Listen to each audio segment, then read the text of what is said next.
Hey there, fellow students. Welcome back to another session of Mastering English Grammar. Today, I'm going to help you avoid some common English grammar mistakes that many learners struggle with. These mistakes can be tricky, but with a little practice, you can overcome them. Trust me, mastering these will make your writing and speaking much more polished and professional.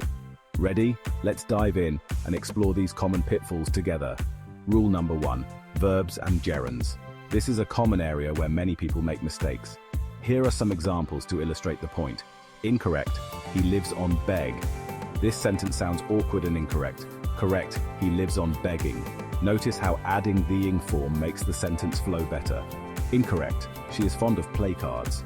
This is another common mistake. Correct, she is fond of playing cards. The ing form after fond of is essential here. See the pattern? Always use the ing form after certain verbs and prepositions. This rule will help you avoid many common mistakes. Rule number 2, the infinitive confusion. This is another area where learners often get tripped up. Incorrect. Let us to go to the park. The to here is unnecessary and incorrect. Correct, let us go to the park. Dropping the to makes the sentence correct and natural. Incorrect, you need not to worry. This is a mistake that can easily be fixed.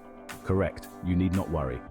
Again, the to is not needed here. Words like let, dare, need, make, and see don't need the to in the infinitive form. Keep it simple and your sentences will be clearer.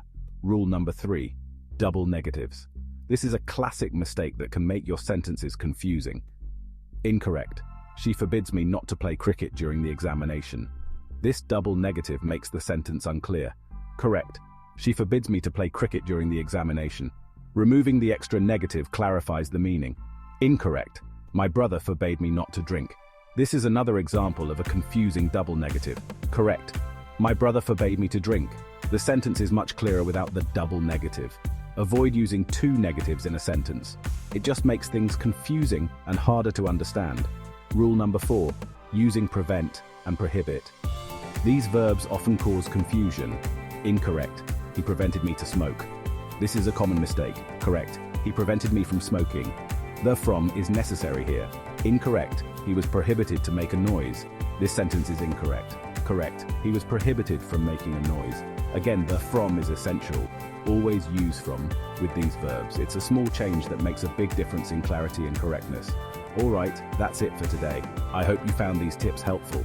Remember, mastering these rules can really boost your confidence and clarity in English. It's all about practice and consistency. Keep practicing and you'll get there in no time. Don't get discouraged by mistakes. They're just stepping stones to improvement. If you found this helpful, don't forget to like, subscribe, and hit that bell icon for more tips. See you next time. Keep learning and stay motivated.